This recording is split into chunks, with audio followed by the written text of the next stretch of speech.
Assalamualaikum warahmatullahi wabarakatuh. Kami dari kelompok 5 pada kesempatan kali ini akan mempresentasikan hasil diskusi kami, yaitu mengenai implementasi kebijakan. Kelompok kami terdiri dari Arifah Nisa, Dewi Safitri, Nabila Kurota Aini, Sinta Restiana, dan Ulfi Hida. Berikut adalah outline yang akan kami presentasikan pada kesempatan kali ini. Yang pertama adalah implementasi kebijakan, yang kedua adalah teori implementasi top-down, bottom-up, dan hybrid, yang ketiga adalah pendekatan principal agent theory dan new public management, dan yang terakhir adalah contoh implementasi kebijakan kesehatan. Yang pertama adalah implementasi kebijakan. Menurut Kamus Besar Bahasa Indonesia, implementasi berarti pelaksanaan atau penerapan, sedangkan kebijakan berarti rangkaian konsep dan asas yang menjadi garis besar dan dasar rencana dalam pelaksanaan suatu pekerjaan, kepemimpinan, dan cara bertindak. Sedangkan menurut beberapa ahli, yang pertama adalah menurut Purwanto 2012, implementasi kebijakan adalah kegiatan mendistribusikan keluaran kebijakan yang dilakukan pelaksana ke sasaran untuk mewujudkan keluaran kebijakan.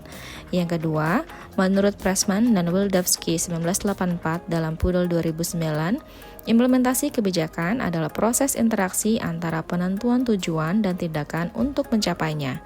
Yang ketiga, menurut Van Meter dan Van Horn 1975, implementasi kebijakan adalah tindakan yang dilakukan oleh individu atau kelompok pemerintah atau swasta untuk mencapai tujuan dalam keputusan kebijakan. Dan yang terakhir, menurut Daniel Mazmanian dalam Paul Sabatier 1989, implementasi kebijakan adalah pelaksanaan keputusan kebijakan dasar, baik itu berupa undang-undang, perintah, keputusan eksekutif, maupun keputusan badan peradilan. Implementasi kebijakan dipandang sebagai proses transaksi. Kunci kesuksesan implementasi adalah menyelesaikan konteks, personalitas, aliansi, dan kegiatan-kegiatan secara berkelanjutan. Implementasi kebijakan pelaksanaan dari keputusan kebijakan publik yang dijalankan dengan mendistribusikan sumber daya, baik itu finansial maupun manusianya, sehingga dapat menghasilkan keluaran kebijakan yang sesuai dengan sasaran yang direncanakan sebelumnya.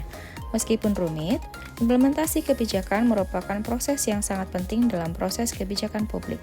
Tanpa implementasi kebijakan, keputusan kebijakan hanya akan menjadi catatan-catatan di atas meja pejabat. Selanjutnya adalah teori implementasi. Terdapat 3 teori implementasi. Yang pertama adalah top-down, yang kedua bottom-up, dan yang ketiga adalah hybrid. Yang pertama adalah pendekatan top-down. Menggunakan logika berpikir dari atas, lalu melakukan pemetaan ke bawah untuk melihat keberhasilan atau kegagalan implementasi kebijakan. Keputusan dilakukan oleh pemerintah, pengkajian sampai sejauh mana para administrator melakukan atau gagal melaksanakan keputusan, kemudian mencari penyebab yang mendasari keberhasilan atau kegagalan pelaksanaan kebijakan tersebut. Sering disebut sebagai policy center karena fokus tertuju pada kebijakan dan berusaha memperoleh fakta apakah kebijakan tersebut efektif atau tidak. Pendekatan top-down juga lebih fokus pada kegagalan implementasi kebijakan karena menjelaskan persoalan-persoalan atau faktor penghambat implementasi. Identik dengan command and control, yaitu keberhasilan implementasi kebijakan didasarkan pada kejelasan perintah dan cara mengawasi atasan kepada bawahan.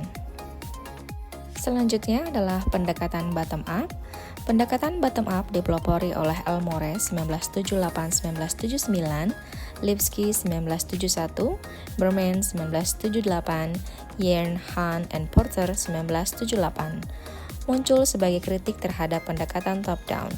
2 aspek yang penting dalam pendekatan bottom-up, yang pertama adalah birokrat pada level bawah dan kelompok sasaran kebijakan. Birokrat pada level bawah yang berperan merealisasikan keluaran kebijakan memiliki posisi kunci untuk menentukan keberhasilan implementasi kebijakan. Bottom-up percaya bahwa implementasi akan berhasil jika kelompok sasaran dilibatkan dari awal mulai proses perumusan kebijakan sampai implementasinya. Selanjutnya adalah pendekatan hybrid. Hybrid biasa disebut juga dengan model campuran, artinya terdapat kombinasi antara panduan dan arahan dari pemerintah pusat dengan partisipasi aktif masyarakat dalam proses implementasi. Hybrid menggabungkan elemen dari kedua pendekatan sebelumnya. Selanjutnya adalah perbandingan pendekatan top-down dan bottom-up. Fokus awal pada pendekatan top-down kebijakan pemerintah atau pusat, sementara pada pendekatan bottom-up jaringan implementasi dari level paling bawah. Yang kedua, aktor utama yang terlibat pada pendekatan top-down dari pusat atas dilanjutkan ke bawah sebagai konsekuensi implementasi, sementara pada pendekatan bottom-up dari bawah, yaitu para implementer pada level lokal ke atas. Kemudian evaluasi pada pendekatan top-down berfokus pada pencapaian tujuan formal yang dinyatakan dalam dokumen kebijakan, sementara pada pendekatan bottom-up kurang begitu jelas apa saja yang dianggap penting dan punya relevansi dengan kebijakan. Dan yang terakhir, fokus keseluruhan pada pendekatan top-down, bagaimana mekanisme implementasi bekerja untuk mencapai tujuan kebijakan. Sementara pada pendekatan bottom-up, interaksi strategis antara berbagai aktor yang terlibat dalam implementasi. Selanjutnya, kita akan mempelajari dua teori lain sebagai pendekatan untuk memahami implementasi kebijakan, yaitu Principal Agent Theory dan New Public Management. Principal Agent Theory yang berfokus pada hubungan antara principal dan agent. Teori ini berkaitan dengan pendelegasian tugas yang idealnya efisien antara principal dan agent. Berdasarkan teori ini, implementasi kebijakan yang kurang optimal diakibatkan karena pertama, struktur institusi pemerintahan modern yaitu pengambil keputusan atau principal mendelegasikan tugas implementasi kebijakan kepada agent. Yang kedua, tidak ada common interest dengan principal karena agent memiliki self-interest tersendiri. Dan yang ketiga, pengendalian implementasi kebijakan dilakukan secara tidak langsung dan sulit untuk dipantau. Keempat, semakin banyak tingkat hierarki, maka semakin banyak jenjang antara agent dengan principal dan semakin kompleks pengendalian implementasi kebijakan. Contoh teori ini adalah Puskesmas sebagai agent di bawah Kemenkes sebagai principal sebelum diterapkannya PPK BLUD. Selanjutnya adalah pendekatan New Public Management atau NPM. Pendekatan ini memfokuskan pada membebaskan agen untuk mencapai tujuan tanpa intervensi prinsipal, memungkinkan prinsipal menilai kinerja agen secara objektif, mengeliminir adanya asumsi kinerja buruk agen dikarenakan intervensi dari prinsipal. Contoh pendekatan ini salah satunya adalah perubahan puskesmas di Indonesia menjadi PPK BLUD secara bertahap, sesuai instrumen kebijakan berupa regulasi Permendagri nomor 61 tahun 2007 tentang pedoman teknis pengelolaan keuangan Badan Layanan Umum Daerah. Berikut adalah contoh analisis implementasi kebijakan kesehatan yang berkaitan dengan paparan materi sebelumnya. Contoh diambil dari tesis milik Doni Arya Chandra yang berjudul Analisis Kesiapan Penerapan Badan Layanan Umum Daerah atau BLUD Puskesmas di Kabupaten Bogor tahun 2018. Kementerian Kesehatan telah berkomitmen untuk melakukan transformasi kesehatan pada 6 pilar, di mana pilar pertama adalah transformasi layanan primer. Transformasi diharapkan dapat menjawab permasalahan yang dialami oleh masyarakat dalam mengakses layanan primer dengan salah satu capaiannya adalah penguatan manajemen dan tata kelola puskesmas. Indikator untuk capaian tersebut adalah 9.000 puskesmas menjadi BLUD sehingga memiliki fleksibilitas mengelola keuangan. Terdapat beberapa regulasi yang menjadi dasar hukum pelaksanaan kebijakan penerapan BLUD Puskesmas, didukung dengan surat edaran dari Kemendagri dan Kementerian Kesehatan.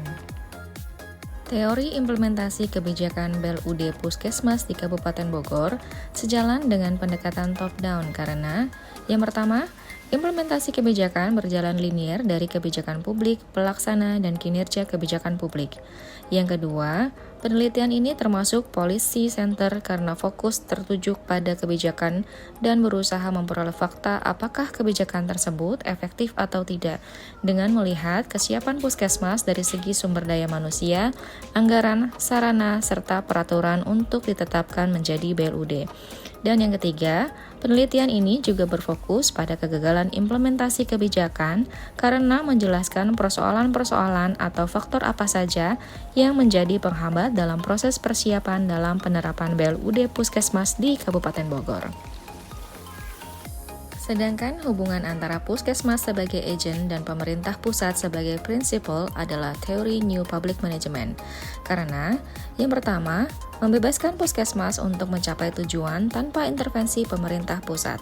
Yang kedua, puskesmas dengan status BLUD mempunyai fleksibilitas dalam mengelola dana yang diperolehnya dalam rangka melaksanakan fungsinya sehingga dapat meningkatkan derajat kesehatan masyarakat di wilayah kerjanya. Yang ketiga, dengan ditetapkannya BLUD, diharapkan puskesmas akan mempunyai ciri adanya kebebasan puskesmas untuk menentukan sendiri jenis pelayanannya. Adanya perubahan dalam manajemen puskesmas lebih ke arah kebutuhan real masyarakat, pemisahan pelayanan antara barang publik dengan barang private, serta adanya inovasi pelayanan puskesmas untuk lebih kompetitif. Baik, demikian presentasi dari kelompok kami. Terima kasih.